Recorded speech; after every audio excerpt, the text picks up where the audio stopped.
Main dans la main, un déserteur et un vétéran entament une virée mortelle, semant la panique, la terreur et la mort sur leur passage. Ces redoutables partenaires vont mettre à profit leur savoir-faire militaire pour garder une longueur d'avance sur les forces de l'ordre. Police, plus un geste. Et ils n'hésiteront pas à faire feu pour maintenir à bonne distance ceux qui voudraient mettre un terme à leur fatale liaison.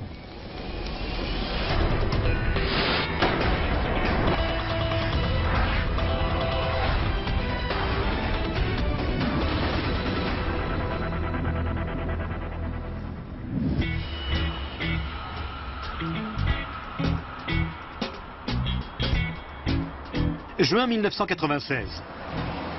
Les stations balnéaires de Caroline du Nord se préparent à accueillir les premiers touristes de la saison. Les plages sont noires de monde en été. Les touristes viennent de tout le pays et même du monde entier. Ils sont attirés par le climat. Et les gens ici sont très accueillants.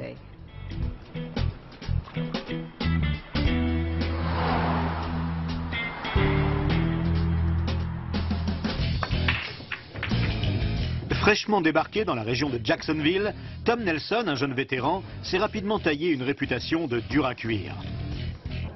Une réputation dont il est fier et qu'il cultive en arborant en permanence un pistolet de gros calibre fermement accroché à sa ceinture. Le revolver de Tom était un prolongement de sa personnalité. Il avait la gâchette facile. Il était sans cesse au bord de l'explosion et il détruisait tout sur son passage. La veille, Tom a fait la démonstration de son tempérament impétueux.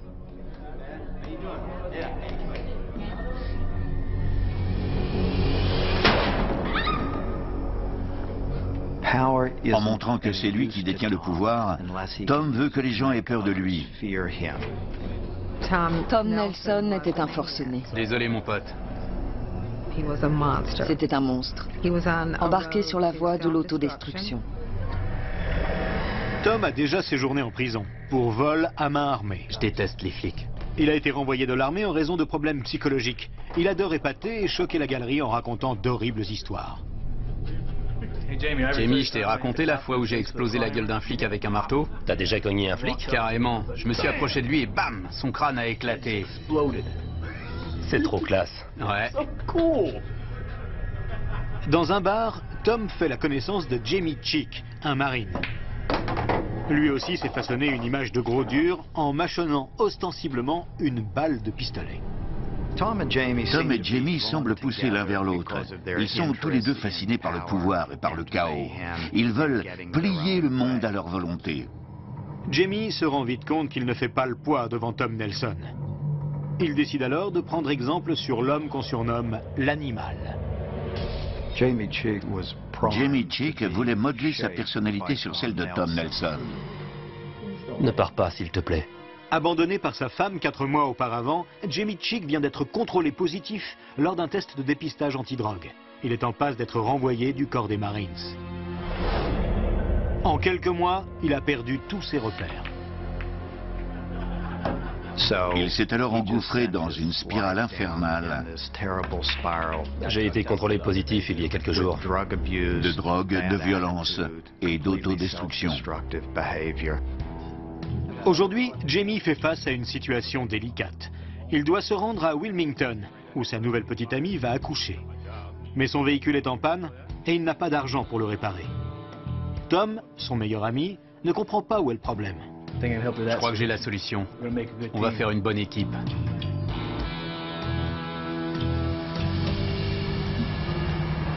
Barbara Oxendine a récemment décidé de quitter son emploi de gérante de restaurant pour devenir chauffeur de taxi.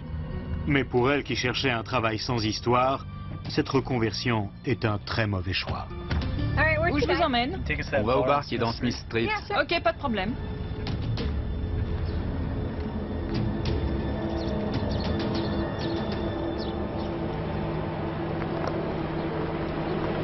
Je crois que votre bar est fermé. Sors de la voiture. Allez, plus vite. Ne me faites pas de mal, par pitié. Allez, sors de là. Oh, je vous en supplie, ne me faites pas de mal, s'il vous plaît. Où est le fric? Allez, dépêche-toi, plus vite que ça. Il est où? Allez, on se magne. Arrête de hurler.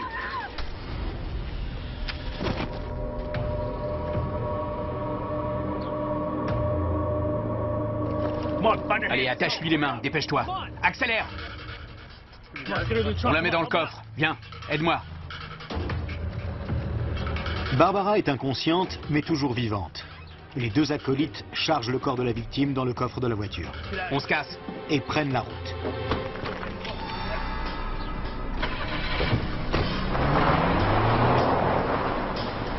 Jamie Cheek est au volant du taxi. Ils vont à Wilmington, à 80 km au sud. Je reviens.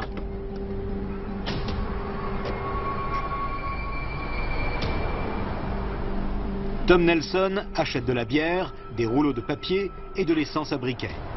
En revenant dans la voiture, il explique ses intentions à Jamie Cheek. J'ai acheté de quoi régler son compte à notre passagère. Puis, il gare le véhicule dans les environs, sur un chemin de terre isolé.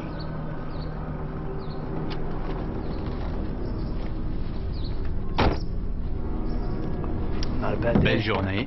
Ouais, ça peut aller. Voilà ta part. T'es prêt? Ouais. C'est parti. Ouais.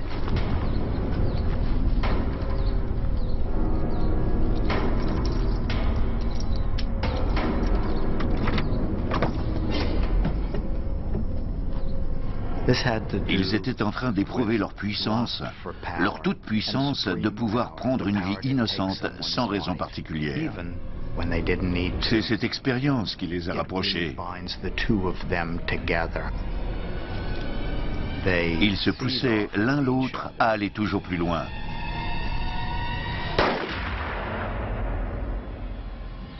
L'un sans l'autre, ils n'auraient pas eu le cran de commettre un acte aussi odieux sur la personne de Barbara Oxendine.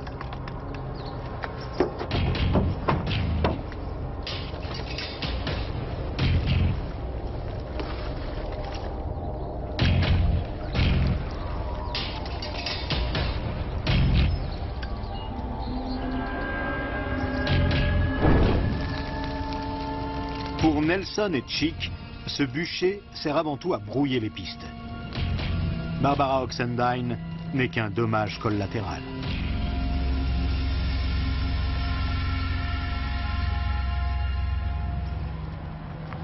L'alerte est rapidement donnée. Les urgences, j'écoute. Je viens de m'arrêter à côté d'un véhicule en feu. Il faut envoyer les pompiers le plus vite possible. Merci. La zone où le véhicule a été découvert était éloignée des artères principales. Nous savions qu'il s'agissait d'un chemin de terre. En sortant de la caserne, nous nous sommes dit, encore un moteur en surchauffe. Il y en avait déjà eu plusieurs cette semaine-là. En arrivant sur place, j'ai vu cette épaisse colonne de fumée qui se dégageait. Je me suis dit, ok, cette fois c'est différent.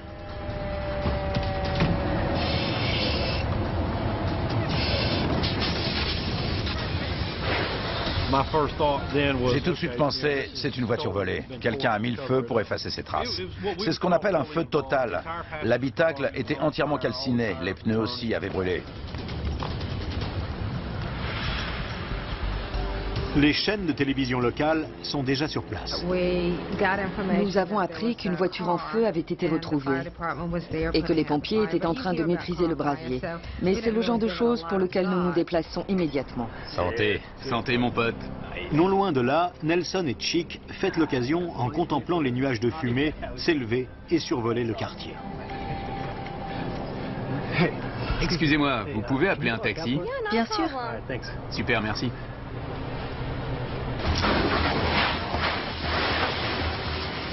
Les pompiers parviennent à maîtriser le feu en 10 minutes. Suivant la procédure, ils inspectent le véhicule en commençant par le coffre.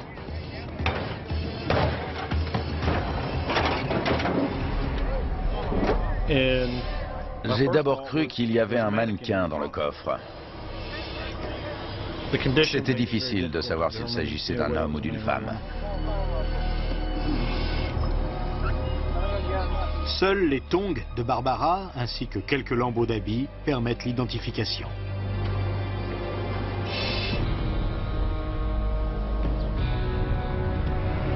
Vous allez où? Emmenez-nous à l'hôpital. Très bien. Tom Nelson et Jamie Chick ont repris leur route. Ils sont à moins de 10 km de la maternité à bord d'un autre taxi. Mais le chauffeur ne sait pas de quoi sont capables ses passagers.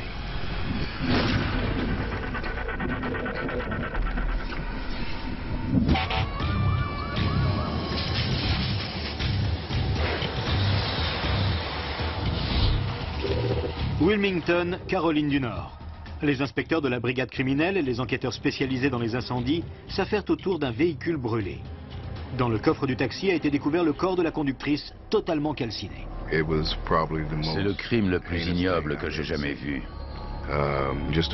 Toutes les parties de son corps étaient complètement brûlées. On ne reconnaissait plus rien. C'était dur à regarder. C'était un être humain. Une personne qui, encore quelques heures auparavant, était en vie. Quelle horrible façon de mourir. Les enquêteurs ne connaissent pas l'identité de la victime. Ils découvrent qu'elle a été ligotée avec des attaches en plastique. Lorsqu'un criminel se pointe avec ce genre de matériel et qu'il commet un meurtre pendant le braquage, on peut imaginer que tout cela a été prémédité. Ce qui ressemblait de prime abord à un banal feu de voiture s'est transformé en un macabre mystère. Nous avons ensuite compris qu'un corps avait été retrouvé. C'est vraiment une manière atroce de mourir. Le corps est emporté pour être autopsié par un médecin légiste.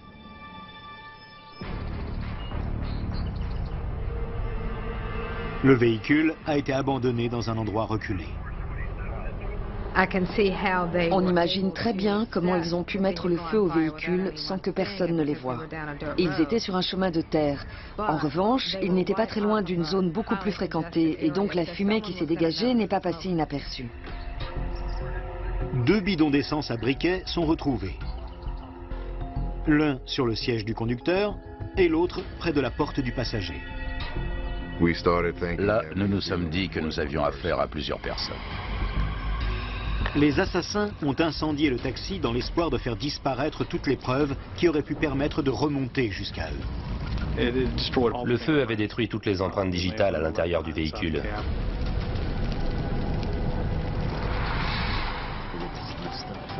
Mais dans la précipitation, ils n'ont pas pensé à tous les détails.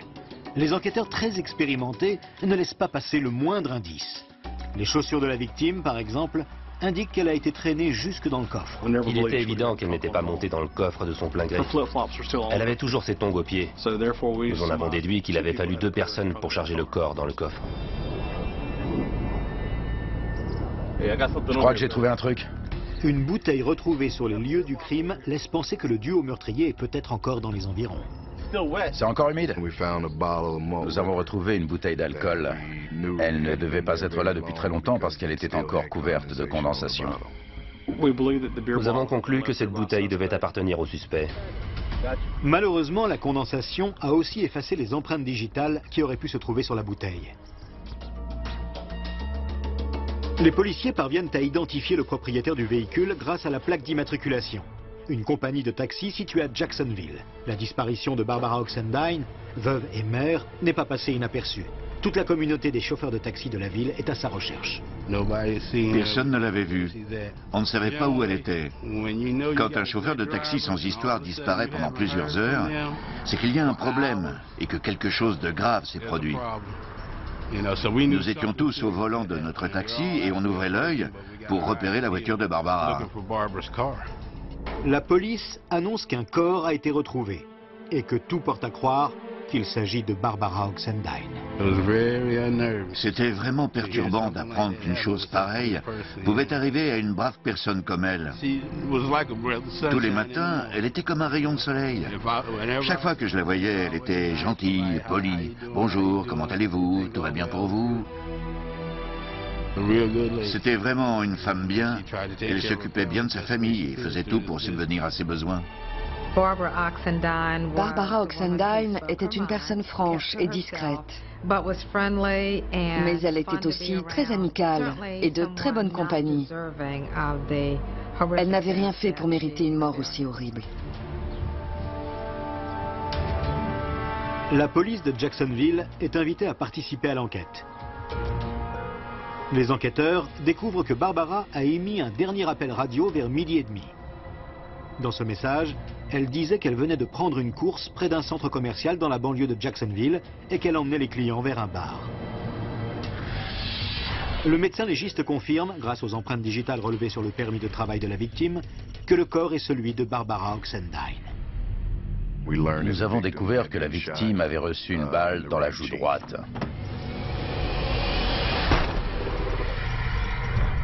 Une balle provenant d'un Magnum 357 est retrouvée logée dans son crâne. Mais la victime n'a pas été tuée sur le coup. Elle a survécu suffisamment longtemps pour avoir de la fumée dans les poumons. C'est la preuve qu'elle respirait encore quand le feu a pris. Il s'agit probablement de la méthode la plus atroce d'ôter la vie à quelqu'un. Ils ont mis le feu au véhicule et sont partis. C'est un manque de respect absolu pour la vie humaine. Quand on kidnappe quelqu'un, quand on l'enferme dans le coffre d'une voiture, quand on lui tire une balle en pleine tête, quand on met le feu au véhicule, en bref, quand on tue quelqu'un de cette manière horrible, comment fait-on pour se regarder dans le miroir? Je n'en sais rien. C'est tragique. Et il a fallu prévenir la famille de ce qui était réellement arrivé. Personne ne voulait être le messager d'une nouvelle aussi terrible. La tâche est confiée aux enquêteurs.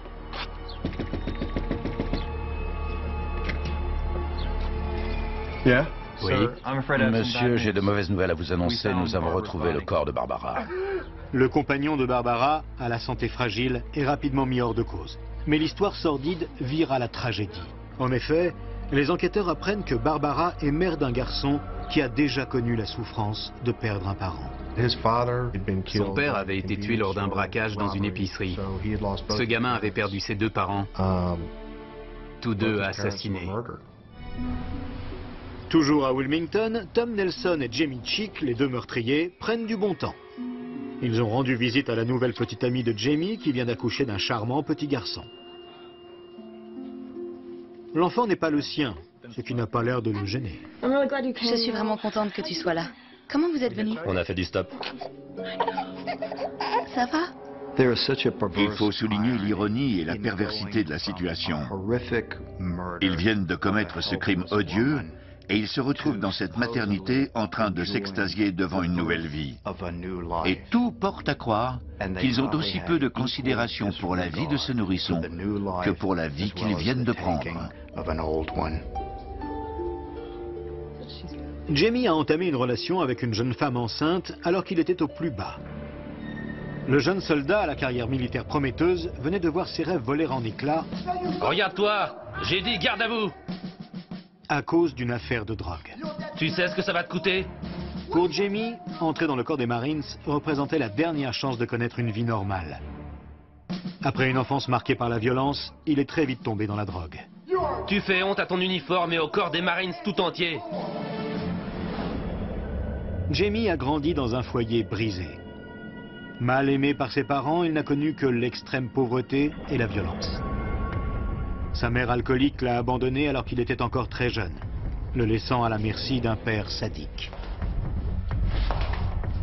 Jamie Chick était battu quotidiennement par son père, lui aussi alcoolique.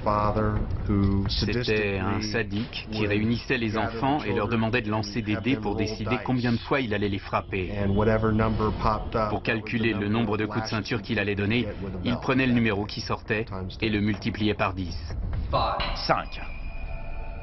Multiplié par 10.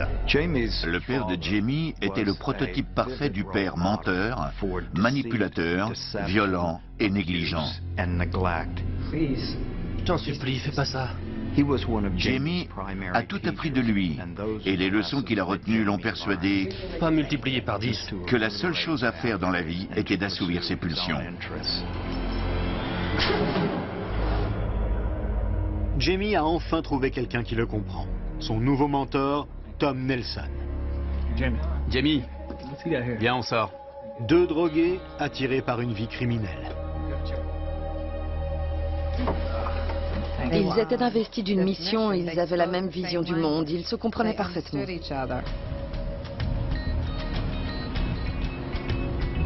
Sur ma gauche, il y a le centre commercial où Barbara a pris sa dernière course. Elle pensait sûrement que ce serait une course comme une autre. La chasse à l'homme est ouverte. Les forces de police tentent de retracer le parcours de Barbara depuis le centre commercial où elle a pris sa dernière course jusqu'au terrain abandonné où son cadavre calciné a été retrouvé. On a fait le chemin en sens inverse depuis Wilmington en empruntant la route la plus probable. On est entré dans toutes les stations-service pour savoir si quelqu'un avait vu un taxi. Mais les recherches restent infructueuses. La nouvelle du meurtre plonge les deux villes dans l'effroi. À l'époque, je me suis dit, cette femme a pris des clients à Jacksonville et les a emmenés à Wilmington. On ne saura jamais qui l'a tuée. L'affaire semblait de plus en plus insoluble. Nous n'avions pas la moindre piste. Il y avait seulement les éléments de la scène de crime. L'enquête est relancée lorsque la police découvre un enregistrement vidéo d'une caméra de surveillance montrant les deux suspects au centre commercial. Mais la police parviendra-t-elle à arrêter les assassins de Barbara avant qu'ils fassent une nouvelle victime? Donne-moi l'argent. Allez, plus vite que ça. Police, arrêtez!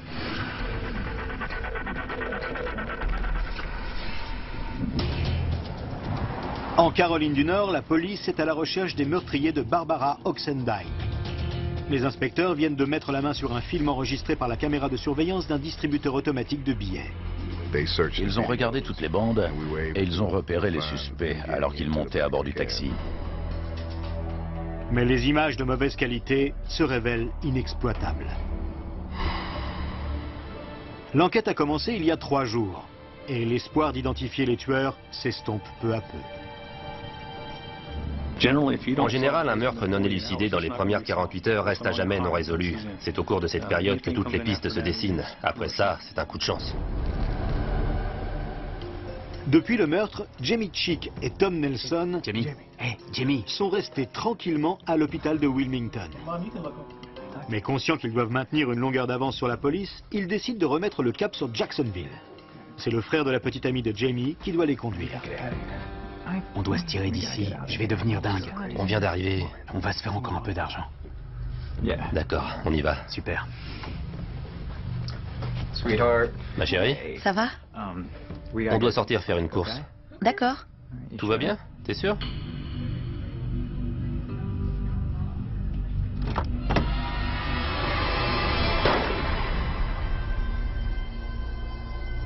Sachant que 2 tueurs sadiques sont en liberté, les chauffeurs de taxi de la ville sont sur leur garde. Ceux qui avaient fait le coup étaient toujours en cavale. Donc tous les chauffeurs de taxi étaient restés en état d'alerte. On y regardait à 2 fois avant de prendre une course. Et on vérifiait que c'était pas eux. Je prends une course à l'hôtel Fairfield. Je suis allé près d'un cinéma. J'étais venu voir s'il n'y avait pas 1 ou 2 clients qui attendaient un taxi. Et j'ai vu 2 types. Ils avaient juste l'air de 2 soldats en permission qui sortent du cinéma. On va au centre-ville chercher un truc à manger, c'est bon? Bien sûr, grimper. Et ils m'ont fait signe. Je les ai pris en leur demandant où ils voulaient aller. Et ils m'ont dit qu'ils devaient passer prendre une commande dans un fast-food. Ensuite, ils voulaient aller dans un autre cinéma. Tim Newton n'a pas la moindre idée qu'il transporte les 2 tueurs. On est bientôt arrivé? On est tout prêt? D'accord. On arrive dans 5 minutes. D'accord.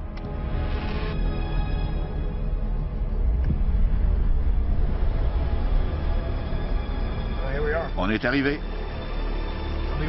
Je reviens.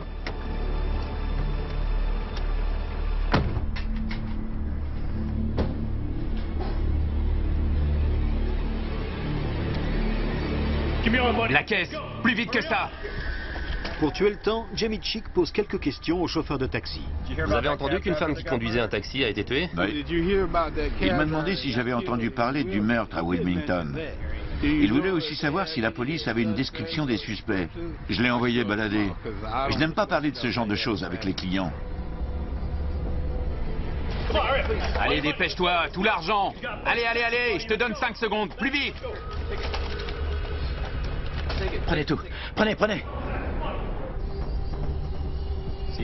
Vous n'en savez pas plus? Et préviens personne, sinon je te bute.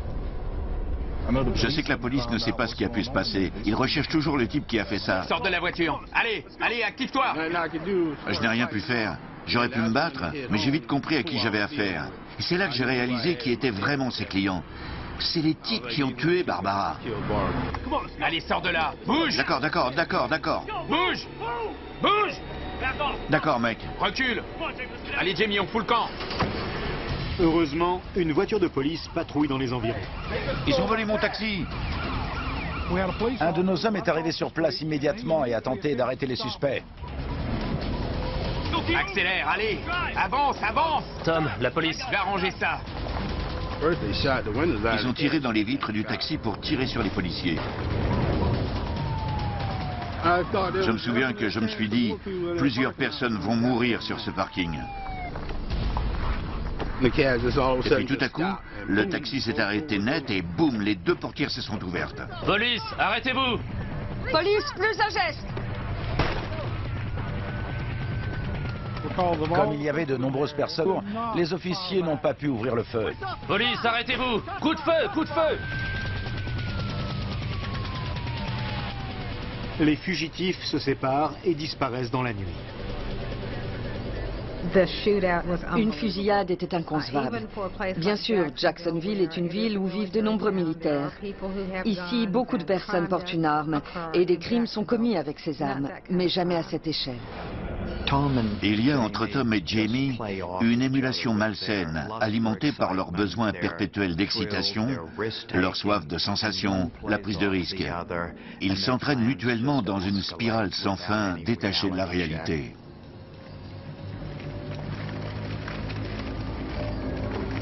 Nelson est à la recherche d'une autre voiture à voler. Donne tes clés. Allez. Dépêche-toi. Les clés.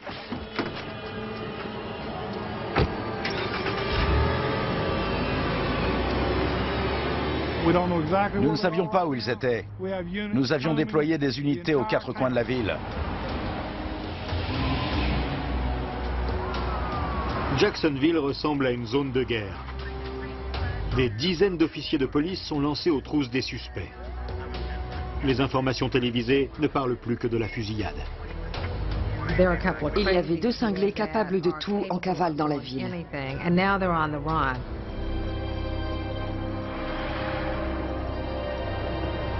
Jamie Chick a décidé de se cacher dans un mobil-home parqué aux abords de Jacksonville. Un endroit sûr où il vient parfois trouver refuge. Ça s'est passé comme je te le dis. Chick se vante auprès de son ami et lui raconte sa virée sanglante.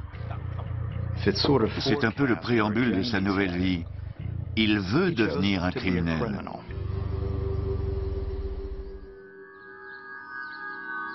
Nelson finit par arriver lui aussi à la planque. Les tueurs décident de ne pas en rester là. Ils veulent aller encore plus loin.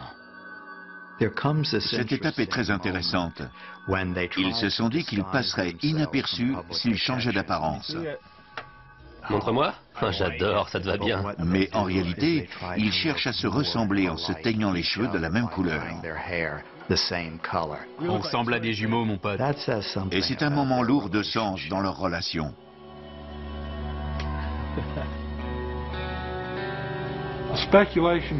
Nous avons toujours spéculé que Chick et Nelson n'étaient pas de simples amis. Ils étaient plus que ça. Tom Nelson n'entrait pas dans le moule. Il avait toujours mené une vie peu conventionnelle, qu'il s'agisse de sa vie professionnelle, sociale ou même sexuelle. Il prenait la vie comme elle venait, et il avait eu l'occasion de fréquenter des travestis et de connaître toutes sortes d'expériences sexuelles.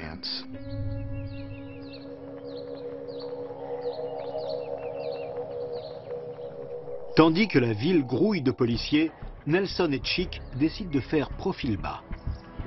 Nous avons retrouvé une voiture qui avait été volée par des individus armés. Elle était sur l'autoroute 24 en direction de l'Est. Le véhicule a été abandonné non loin du centre commercial où Barbara Oxendine a embarqué les deux suspects. Pour les enquêteurs, ce sont probablement les mêmes individus qui ont commis ce nouveau braquage. Une nouvelle information va débloquer l'enquête. Le shérif Brown, du comté de Hounslow, a obtenu un tuyau d'un informateur. Jamais de la vie. Écoute, tu sais que j'ai raison. Allez, arrête tes histoires. Attends. Entre, mon pote. L'informateur explique qu'en allant payer un de ses employés qui vit dans un mobil-home, il a rencontré un personnage intéressant. Notre informateur est entré dans le mobil-home et cet homme s'est présenté et lui a serré la main. Jamie Chick. Bonjour, Patrick. Comment vas-tu? Plutôt bien. Au cours de l'enquête, on n'avait pas encore rencontré de personne prénommée Jamie Chick. Ouais, je vais prendre une bière, merci. J'allais justement raconter ce qui vient de m'arriver. C'est dingue. On était dans un taxi. L'informateur écoute les révélations de Jamie Chick. J'ai sorti mon flingue devant le chauffeur de taxi. Je lui ai piqué sa place et on s'est barré. Les flics nous ont suivis et on a tiré. Bam, bam, bam. Il devine que Jamie est un ancien militaire. C'était dingue. Vous avez déjà fait un truc pareil? Les enquêteurs apprennent qu'un marine stationné à Camp le Jeune, une base militaire des environs, vient de s'attirer des ennuis. Regarde-toi! Au garde à vous! Tu fais honte à ton uniforme et au corps des Marines tout entier. Le commandant de la base explique que Chick a disparu après avoir été contrôlé positif lors d'un test de dépistage antidrogue. Jamie était considéré comme un déserteur. Il était censé être à la base, mais il n'y était pas. Jamie tente d'échapper à la police depuis plusieurs jours en dormant chaque nuit dans un mobil-home différent. Mais ce soir, les enquêteurs pensent savoir où il dort et ils ont un mandat de perquisition. Jamie Chick, police, ouvrez! Une chose est sûre, si Nelson et Chick sont bel et bien dans la caravane, l'arrestation ne se fera pas en douceur.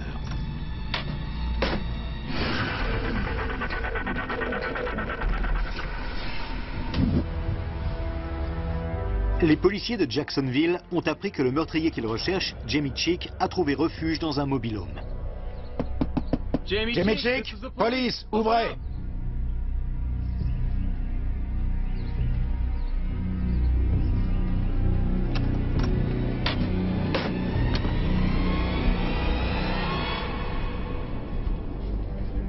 RAS. Le suspect n'est plus là. Mais la police trouve des coupures de journaux relatant le meurtre de Barbara Oxendine. Non seulement Jamie Chick a dit à l'informateur qu'un de ses amis était aussi impliqué, mais il lui a aussi révélé l'endroit où il devait se retrouver le soir même. Le rendez-vous doit avoir lieu dans un bar bien connu des forces de l'ordre. Un repère de gang de motards. Un endroit dangereux. J'ai quelques questions à vous poser. Vous connaissez cet homme, Jamie Chick? Ces individus entretiennent un véritable esprit de clan. Ils vous font vite sentir que vous ne faites pas partie de leur monde. Il est très fréquent que les gens qui s'aventurent dans ce bar se fassent poignarder et tirer dessus, ou tout simplement voler. Jamie? Ouais, je vois qui c'est. Et tu sais où je peux le trouver? Il a des amis? Je sais qu'il traîne avec un mec qui s'appelle Tom Nelson, une tête brûlée. Les enquêteurs apprennent qu'il s'est vanté d'avoir enfoncé un marteau dans le crâne de quelqu'un si fort qu'il est resté coincé. Quand on a découvert qu'il entretenait ce genre de fantasme malsain, on a mieux compris sa psychologie. La police s'intéresse au casier judiciaire de Tom Nelson.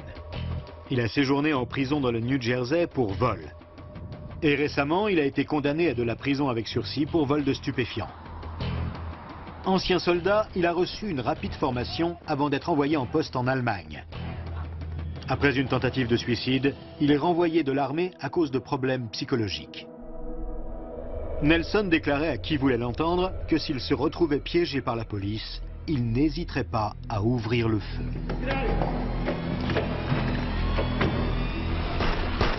Il s'était juré de ne plus jamais retourner en prison. Je pense qu'il savait pertinemment que la fin était proche, mais ça n'avait pas d'importance. Sa vie n'avait pas plus de prix que celle de n'importe qui. La police est maintenant convaincue qu'ensemble, Tom Nelson et Jamie Chick sont extrêmement dangereux. Ces gens ont été entraînés à tuer.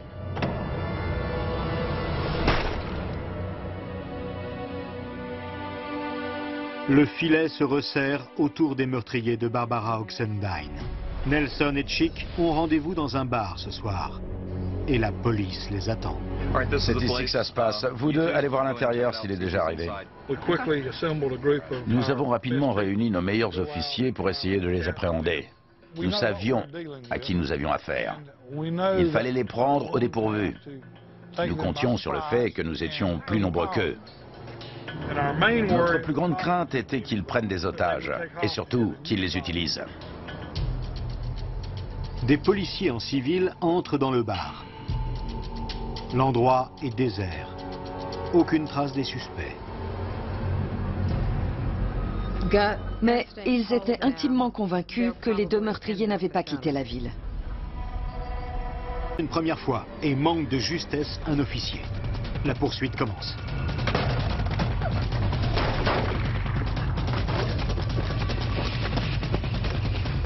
On a essuyé des tirs nourris. Police, arrêtez! La porte s'est ouverte et ils ont détalé dans la forêt.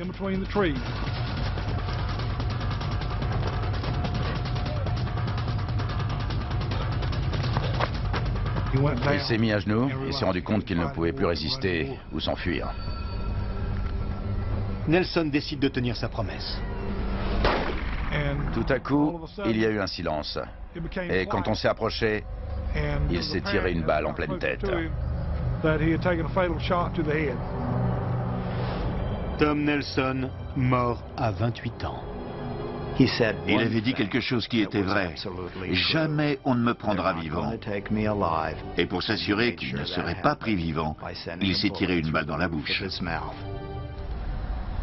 Les enquêteurs découvrent un message écrit par Tom Nelson alors qu'il était à la maternité, indiquant qu'il savait que ses jours étaient comptés. C'est du jamais vu. Ce type est allé dans un hôpital pour rendre visite à une connaissance et il a préféré rester dans son coin pour mettre par écrit ce genre de pensée. C'est très étrange. Dans ses notes, il parle des forces de l'ordre. Il dit clairement dans un des messages que jamais les forces de l'ordre ne l'arrêteront vivant. Jamie Chick est toujours en cavale. La police pense qu'il est armé et dangereux. Ces actes avaient montré qu'il n'était pas là pour plaisanter. Mais on ne savait pas de quoi il était capable et on ne voulait pas le savoir. La police sait aussi que Chick, l'ancien marine, est entraîné à se dissimuler et à survivre dans un environnement hostile.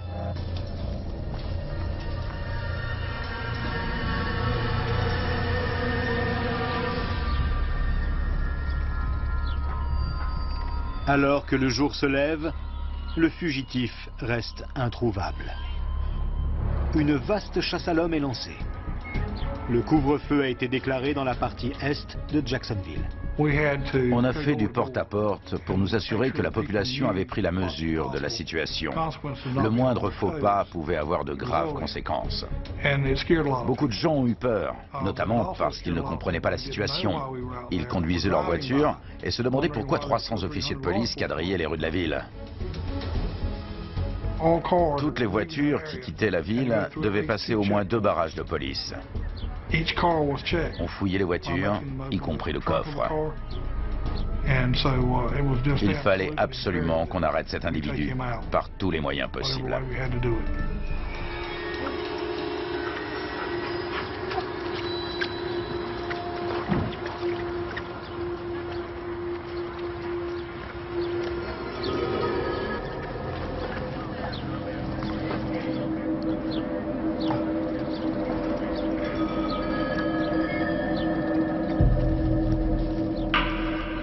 Après des heures de battue, Les gars, par ici. le fugitif est enfin repéré. Le voilà, le voilà. Police! Police, les mains en l'air!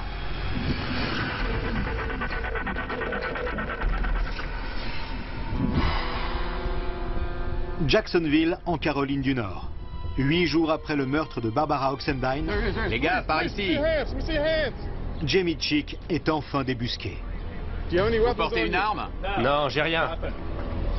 Doucement, descendez tout doucement. Chick s'est rendu compte qu'il ne pouvait plus s'enfuir et s'est résigné. Retournez-vous doucement, face à moi. Mettez-vous à genoux, les mains jointes. Quand on l'a arrêté, il s'est avéré que ce n'était pas un type très courageux. Il n'y avait rien d'héroïque dans ce qu'il avait fait. On aurait dit un rat d'égout couvert de boue de la tête aux pieds. Asseyez-vous.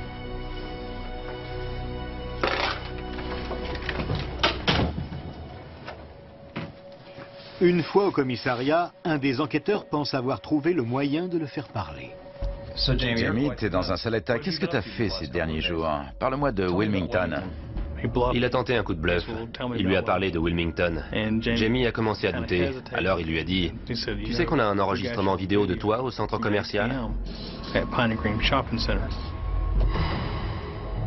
Chick ne sait pas que l'enregistrement est de trop mauvaise qualité pour l'identifier. Et là, Jamie a dit, « Ouais, on a pris un taxi pour Wilmington. » Et il a dévoilé plusieurs détails à propos du meurtre qui a suivi. Je vais tout vous dire.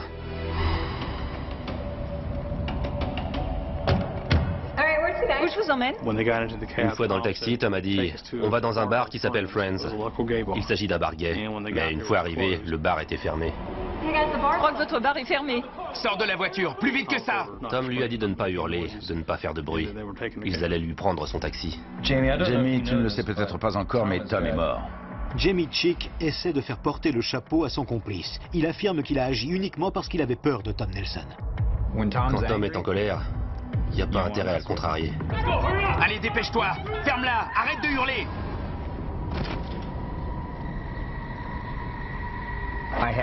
J'ai rien à voir avec ce qui est arrivé après. Quand l'un des deux suspects est mort, c'est facile pour le survivant de rejeter toute la faute sur le défunt pour essayer de tirer son épingle du jeu. Allez, attache-lui les mains, dépêche!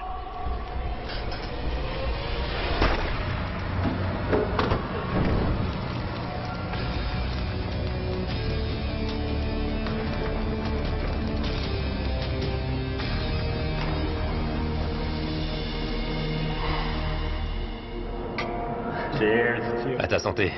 À ta santé, mon frère. Ils se sont assis et ils ont regardé le taxi en flammes au loin avec à l'intérieur une femme en train de brûler vive. Il m'a forcé à l'aider. Chick décide d'arrêter de parler et demande un avocat.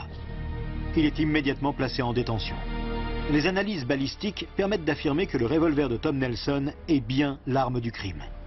La balle prélevée sur Barbara Oxendine a été tirée sans l'ombre d'un doute par l'arme retrouvée entre les mains de Tom Nelson.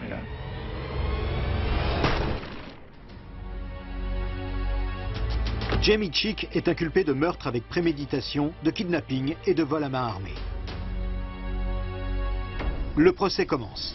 En écoutant le réquisitoire du procureur, ils apprennent que les deux meurtriers ont bel et bien assassiné Barbara Oxendine alors qu'ils allaient rendre visite à un nouveau-né. On va à l'hôpital. Voilà un homme qui a laissé mourir une femme dans d'atroces souffrances et qui est ensuite allé à l'hôpital pour rendre visite à une jeune maman comme si la vie suivait son cours. Pour moi, il est tout aussi monstrueux que Tom Nelson. À la barre, Jamie Chick tente de convaincre le jury qu'il a obéi à Tom Nelson uniquement parce qu'il craignait de se faire tuer.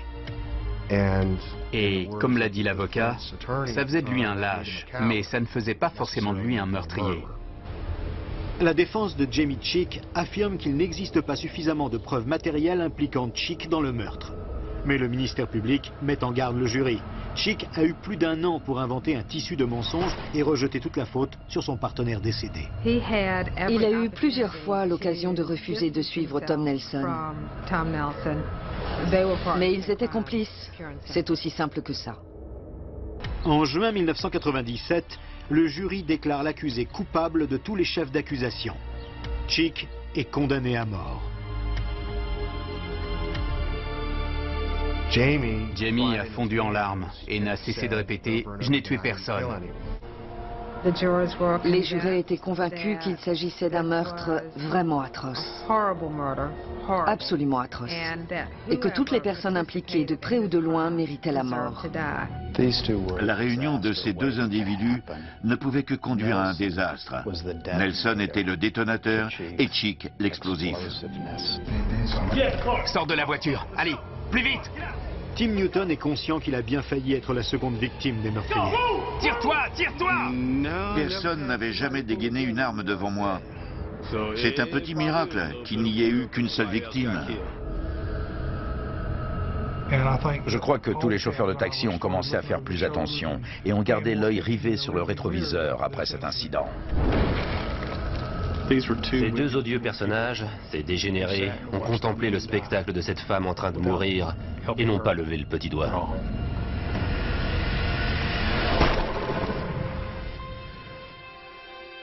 Les funérailles de Barbara Oxendine se déroulent dans l'intimité. Elle est enterrée dans le cimetière municipal de Jacksonville. Son fils m'a dit que c'était une femme gentille et très appréciée. Sur sa pierre tombale, on peut lire « Mère Soleil ».